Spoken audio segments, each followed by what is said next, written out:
I don't know what I'd do in that. This isn't to denigrate the leadership of Israel or anyone else who It's an impossible It's just situation. an impossible situation. And that's why, I mean, in recent days, I think the Israeli government the war camp has been put in an equally impossible situation with this dispute over the corridor in the south, the Philadelphia corridor, and the dispute over whether or not that should be the sticking point, as opposed to the imminent release of the hostages. Now, I've done some media in recent days, as I know you have, and we try to explain this to people, but I only hear one thing from the Western media, which is, why is Benjamin Netanyahu being so belligerent? Yeah. It's as though Hamas is a sideshow in all of this. Regardless of what one thinks of Netanyahu, there's a sense that the Prime Minister of Israel has sole agency over whether there is going to be a hostage deal. And that is a real problem in a democracy. But there's a trust deficit in Israel. So yes, it's absurd that that's how the conversation is being framed on the one hand. On the other hand, the media here in the West points to, well, there are hundreds of thousands of Israelis are storming the streets to protest their government. So I think unique in war time, where you have a leadership that's fighting a war that the overwhelming majority of Israelis from right to left support, at the same time as having serious questions about the prime minister. If you're grief-stricken, as anyone would be if you had family members who you knew were being held in dark tunnels and had been for almost a year, if you're that grief-stricken, you'd do anything to get them back. Mm-hmm. But the leadership of Hamas does not care about the tears of Israeli mothers. It does not care, and there's nothing the families can do, frankly, to persuade Hamas to give back their loved ones. There is no leverage that an ordinary person can have over Hamas. And this, which is a very common problem in democracies, and it's one we just have to be aware of as a risk always.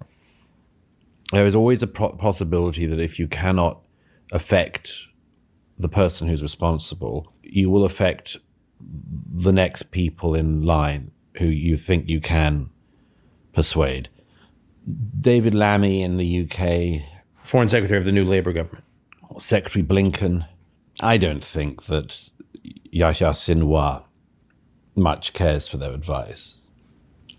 And he doesn't have to pretend to. And that's the trick that's a trip that people can make, and I think a lot of people have. I think everyone knows this in some kind of domestic scenario where, if there's somebody who will not listen to you and somebody who may, you might disproportionately exert your anger upon the person who might listen. Let me ask you about, you mentioned Lammy, the foreign secretary. Israel battles not just Hamas, but skewed media narratives, painting Netanyahu as the sole villain. Despite 75% Israeli support for military action, protests rage, revealing a nation torn. Hamas, heartless and unyielding, exploits Israel's democratic virtues. Remember Gilad Shalit's exchange? 1,000 prisoners for one soldier. That's the price of compassion. How can peace prevail when one side thrives on coercion, not consensus? Just today, as we're sitting here, he announced that he was limiting some defense exports or some licenses to UK defense contractors in their supply and sales to Israel. Literally days after we learned of these 6 Israelis slaughtered by Hamas while Israel is in the midst of fighting what is a defensive war. What on earth is he and his government thinking? What agenda do they think they're advancing in pursuing this? Do you think the timing was intentional? It could have been intentional. It was rather difficult to read the mind of David Lammy because it suggests that there is something to read. This is a man who, when he did Celebrity Mastermind some years ago, was asked in the general knowledge which English king succeeded Edward IV, and he said Edward III. David Lammy is not our best, and he's not the worst either. But he's a weak man with not very much understanding of the situation in the Middle East. He's trying to appease a very virulent wing of his party, very virulent wing of the Labour Party, that includes people who are just pro-Hamas. And, the other thing is, I mean, I hate to say it, I sound like I'm beating up my own country. I adore Britain, obviously, and I wish that it had not had this descent into second-rateness that it seems to be suffering. But there is something pretty special about David Lammy, or indeed any British Foreign Secretary at the moment, telling other countries, let alone allies, how to run a war. It's sort of audacious to do that. And also, of course, in the case of Israel, so bizarre because of the double, triple standards again. Keir Starmer, the Prime Minister of Britain now, a man who nobody voted for with any excitement, probably not even Mrs. Starmer, is said just this week that we will continue to support Ukraine with whatever it takes. With whatever it takes.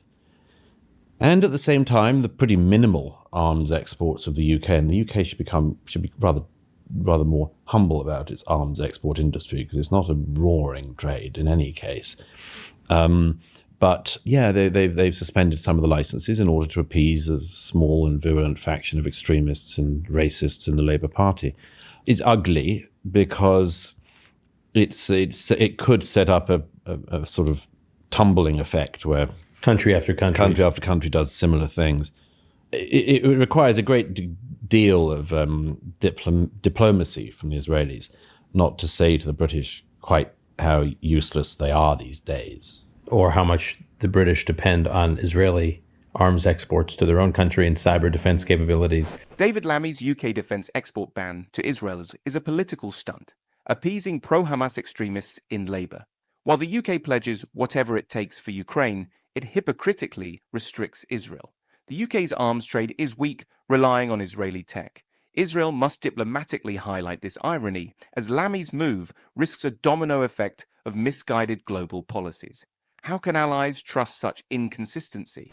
I want to wrap this up on a, dare I say, more optimistic note, which is difficult to do as a Jew. We don't, It doesn't come naturally. No, it's some sort of like, it's an out-of-body experience.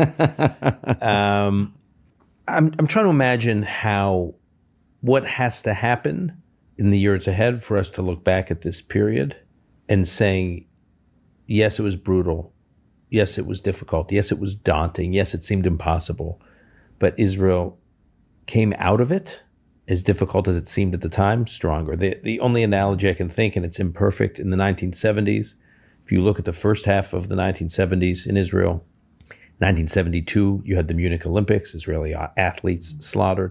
1973, Israel surprised by the Yom Kippur War, completely obliterating Israel's sense of triumphalism. That was the legacy of the 67 Six-Day War. 1974, you had the Ma'alot massacre up in Israel's north, where a Palestinian terror group infiltrated Israel from Lebanon and took hostage in May of 1974. Over 100 Israeli school children slaughtered, many of them first time that had been done, that kind of terror attack, slaughtering children, a precursor really to October 7th, 2023. The Soviet Union really clamping down on Soviet Jews that wanted to move to Israel and sending them to prisons and starving them and basically making it impossible for them to leave. 1975, the UN General Assembly passes a resolution defining Zionism as racism. So that was the first half of the 1970s for Israel and the Jews. My father was very active on behalf of Jewish communal life in the United States, on behalf of Israel, on behalf of Soviet refuseniks. I was a little boy at the time, but in the peak of his activism, that was the Jewish struggle at the time. The picture I just painted. And then you have 1976, you have the Entebbe terror attack, which on the one hand was also Jews being separated from others in the sense that Jews were taken hostage because they were Jews and are going to be slaughtered. And then this incredible rescue operation, same. And then there's a sense that things start to turn. And only a year after that, 1977, Anwar Sadat, the leader of Egypt, which was in one way or the other, behind every major war against Israel since its founding, flies to Israel, 1977, just a year after Entebbe, and gives a speech before Israel's parliament, before its Knesset, and says, I want a peaceful resolution, a treaty with Israel. And then, of course, 2 years later, in 1979, you have the Camp David peace treaty between Israel and the largest country in Israel. I mean, people don't understand how significant that was. It would be like today, Saudi Arabia. It would be like MBS not only wanting to normalize with Israel, but flying to Israel and speaking before the Knesset. It was an astonishing thing, given what Israel had been through. So on the one hand, you have those years of horror and one bad event after another, and then it like turns. And that peace treaty, by the way, with Israel and Egypt is as complicated as it is, it's held. Mm-hmm. Paint a picture for me of what you think has to happen for us. Israel's 1970s, a hellish roller coaster. Munich massacre, Yom Kippur war shock, Mehilot's child slaughter, Soviet Jews crushed, UN's vile Zionism is racism decree. Then boom, Entebbe's miracle rescue, Sadat's mind-blowing Israel visit, Camp David's impossible peace, from despair to triumph. In 1978, the majority of Israelis opposed peace with Egypt. By 1981, an even greater majority supported it. Hope lives.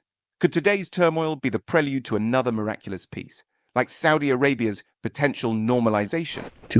Here Israel's in the middle of the effectively a seven-front war. Mm-hmm.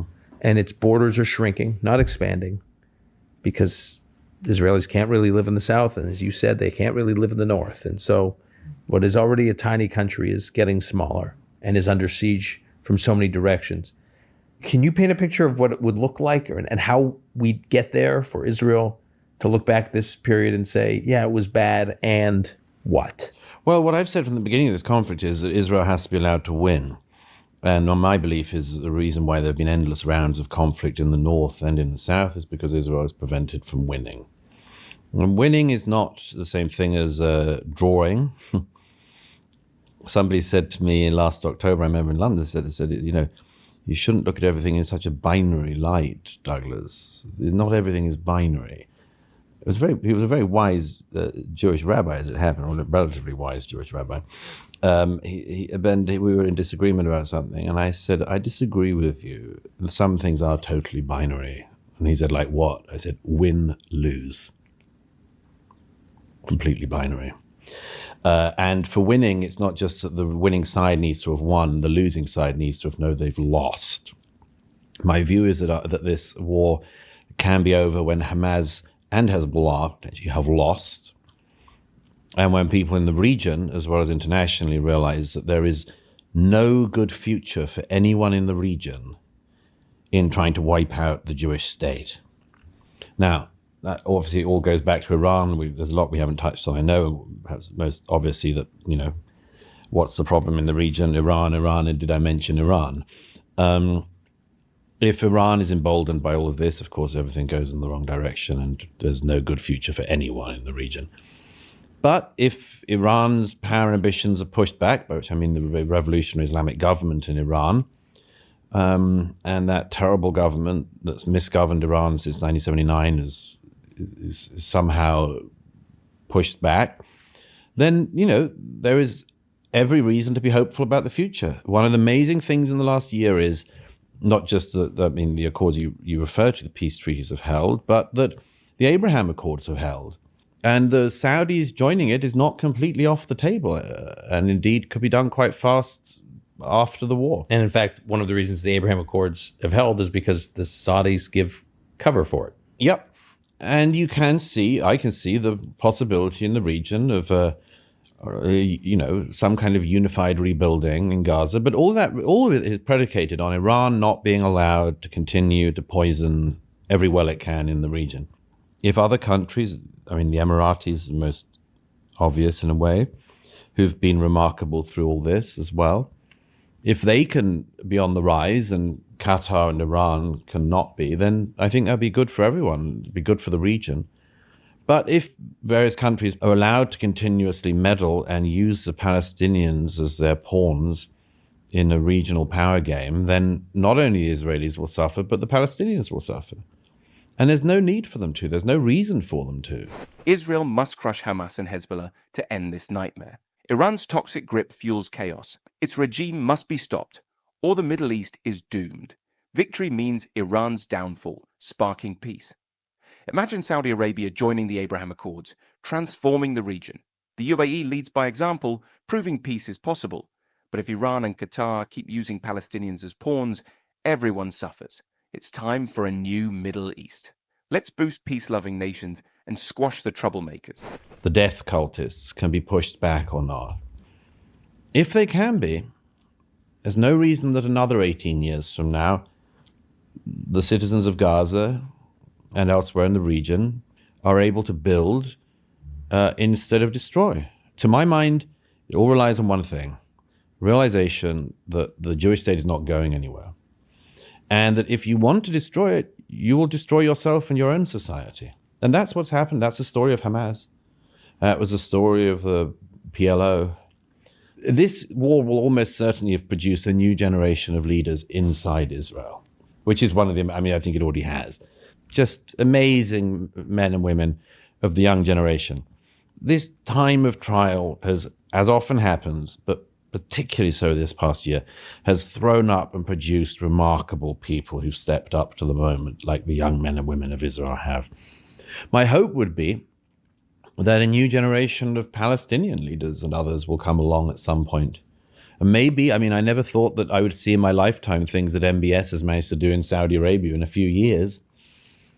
You know, it just goes to show you can surprise everyone. I tell young pro-Israel activists today that when I was a young pro-Israel activist, I like to still think of myself as young. When I was younger, a younger pro-Israel activist, we used to talk about Saudi Arabia the way we today talk about Iran. Mm-hmm. Yep. And it was the same. Many years ago, I met that lovely man who was the former Israeli ambassador to Tehran in the 1970s under the Shah. Now, just think of that now. It seems impossible, but it was so then. These things can change, and it'll all depend on who the heroes are in the region. Crush and kill Sinwar and his terrorist friends, and make sure that the earth is salted over after the remains of Hamas are gone. And people may see that there is no future in that death cult. Is that your message? 5.5 million Palestinians that live within Gaza and the West Bank. Is that your message? It has to be that the Jews aren't going anywhere. And that they can have a homeland, the Palestinians, beside the Jewish homeland. And it's there as it has been since 1948. There are lots of things that are stopping it, but the main thing is whether your priority as Palestinians is the creation of a Palestinian state or the destruction of the Jewish state. If it's the first, they will get a Palestinian state. If it's the destruction of the Jewish state that they seek first and foremost, they won't get a Palestinian state. So you're not ruling out a Palestinian state? I mean, I think it's unlikely at the moment because of what has gone on. It's certainly not as one left-wing Israeli leader said to me last year, at the very least, this isn't the time to talk about it. Palestinians who voted in Hamas and allowed them to take over the Gaza should not be rewarded with another state. I see Gaza as having already been given to them as a Palestinian state, and it was one they got to vote on and everything else, and we know what happened. I don't think you should give the Palestinians endless states. Certainly not after a terrorist attack, 'cause it looks like a reward for the terror. But the main reason there isn't one is, as I say, goes back to that very, very first thing. Are you willing to live side by side with the Jewish state or not? And if you're not, you will not destroy the Jewish state, but you will destroy the opportunity to have a Palestinian state. 35% of Israelis believed a two-state solution was possible before the October 7th massacre. That number has fallen to record lows at a mere 21% as of 2024. Meanwhile, 40% of Palestinians still believe in a two-state solution. If it wasn't for the power-hungry barbarians, peace would have been long achieved. For peace, the death cult must be crushed. If they are defeated, there's hope for Gaza's citizens to build, not destroy. The key, realize the Jewish state isn't disappearing. You're reflecting on all these extraordinary experiences you've had covering wars and covering political events and covering revolutions. And when you think of this past year, what do you think the one story or one image that will be etched in your memory when you reflect on this time? When I think about extraordinary, for better or for worse, times I've lived through, 9/11, being in New York, in the days after 9/11, I have certain images that my mind just goes right to. When I think about my time in Iraq, someone says, "What was your time like in Iraq?" I have certain images or certain stories that just my mind, almost like a default, naturally goes to. I don't think it's any one thing. I think it's two things simultaneously. I was once some years ago in Israel over Memorial Day and Independence Day, which, as you know, one comes straight after the next. Memorial Day, the sirens go off, everybody gets out of their cars, and there's silence. It's a collective moment. And people visit the cemeteries, and and so on, and old comrades get back with their former battalions and remember their lost comrades. And then Independence Day is celebrated, and suddenly the fireworks and people dancing. It's as crazy as a Jewish wedding. And for Israelis, it connects. We have the joy. Yes. We experience the joy because we have independence and freedom. We have the independence and freedom because of the sacrifices of. Exactly. And it feels like a very Jewish thing. You can never choose a bit of life and this, but it's always all together. The whole thing is always wrapped up together. So I think I hope, will have in my mind always that thing of the horror and at the same time the desire to preserve life. So that even in the worst times, in the worst places, after the worst atrocities, this knowledge that you have to say yes to life and you have to continue with life and that you need to preserve and protect life. And as I say, with the hope that out of all of the horror, good things will come and life will continue and people will continue to find a way to thrive, and it'll be fine. It'll be fine. Well, when that metaphoric flame went up after October 7th that you articulated, and the sky was illuminated and we saw who was with us and who wasn't, you, Douglas, have been with us. And I pray you stay healthy, so you keep doing what you're doing, and from strength to strength, really. And thank you for this conversation and for everything you're doing. Thank you. It's been a great pleasure. Israel's spirit is unbreakable. From gut-wrenching grief to explosive joy, they live life to the fullest. Picture this: Memorial Day. Sirens wail, the nation freezes in silence. Then, bam! Independence Day erupts like a wild Jewish wedding. It's life and death, wrapped in one package. Even after October 7th's horror, Israelis choose life. That's resilience. From the October 7th tragedy to media biases, anti-Semitism surges, and the challenges of military action against Hamas, Douglas Murray and Dan Senor highlighted critical issues that demand our attention. What's your take on these pressing matters? How do we balance security needs with humanitarian concerns? Can media narratives be more balanced? Share your thoughts in the comments. If you're hungry for more in-depth analysis on global affairs, hit that subscribe button. In a world of complex conflicts and shifting alliances, where do you stand on these crucial issues shaping our future?